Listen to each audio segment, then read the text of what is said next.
নমস্কার বন্ধুরা, কাকনের রান্নাঘরে তোমাদের সবাইকে স্বাগত। আজকে আমি নিয়ে এসেছি সবজি দিয়ে ডাল।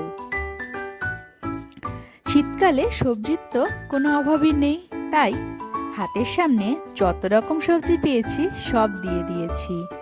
আমি আজকে তোমাদেরকে সবজি দিয়ে মাসকলাইয়ের ডাল রান্না করে দেখাবো। এখানে আমি বাঁধাকপি নিয়েছি, সিম নিয়েছি, মূলা নিয়েছি, মিষ্টি কুমড়া নিয়েছি আর বাঁধাকপিগুলোকে ভালো করে কুচি করে কেটে নিয়েছি। আর প্রেসার কুকারের মধ্যে মাসকলাই ডালটাকে বসিয়ে দিয়েছি সেদ্ধ হওয়ার জন্য। এখন সিটির অপেক্ষায় বসে আছি। তো চলো, সিটিও পড়ে গিয়েছে। এবার কড়াইয়ের মধ্যে আমি একে একে সবজিগুলো দিয়ে জল দিয়ে কড়াইটা ঢেকে দেব সবজিগুলো সেদ্ধ হওয়ার জন্য।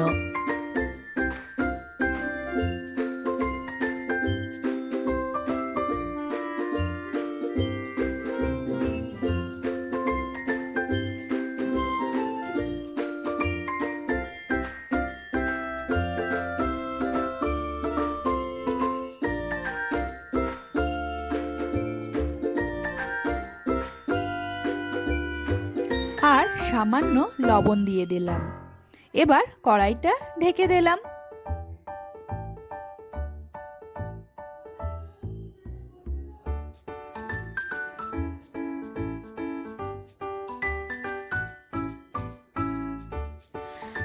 এবার সবজিগুলো একটু নেড়ে চেড়ে দেখে নিলাম। সবজিগুলো প্রায় সেদ্ধ হয়ে গেছে।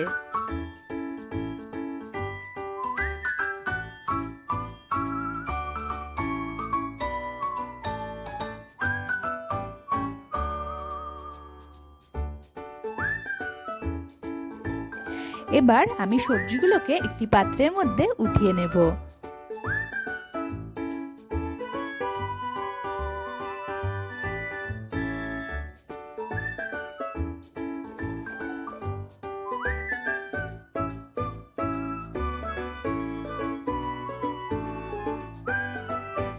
তোমরা এই রেসিপিটি বাড়িতে অবশ্যই ট্রাই করবে। এটা কিন্তু আগেকার দিনের ঠাকুমাদের রেসিপি। আমার ঠাকুমা এরকম করে রান্না করত। তো চলো, কড়াইয়ের মধ্যে তেল দিয়ে এবার আমি সবজিগুলোকে ভেজে নেব।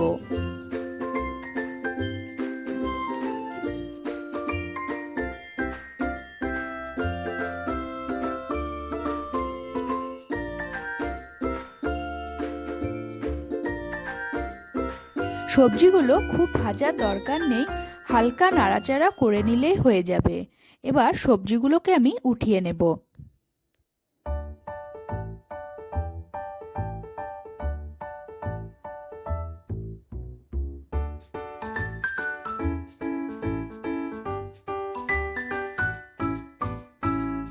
দেখো, তোমরা বুঝতেই পারছো সবজিটাকে আমি ঠিক কতটা ভেজেছি। খুব একটা ভাজার কিন্তু প্রয়োজন নেই। আর এখানে ডালটাও খুব ভালো মতো সেদ্ধ হয়ে গেছে।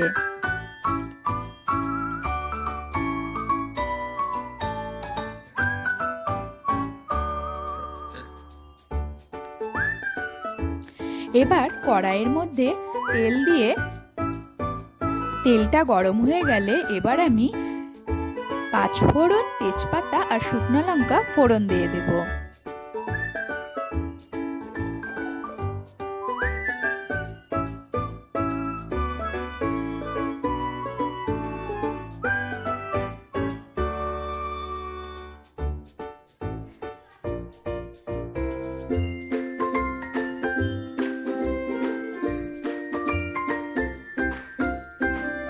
ফোড়নটা একটু ভালো মতো লাল হয়ে গেলে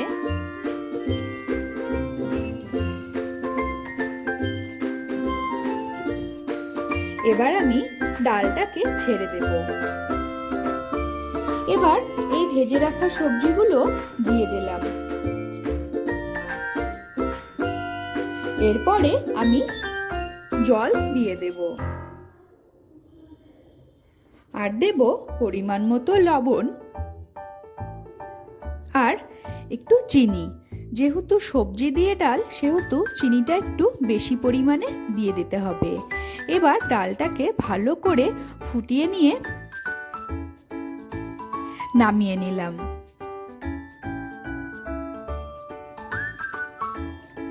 তো চলো, আমার এই রেসিপিটি একদম তৈরি হয়ে গিয়েছে। রেসিপিটি ভালো লাগলে লাইক, কমেন্ট, শেয়ার ও সাবস্ক্রাইব করতে ভুলো না।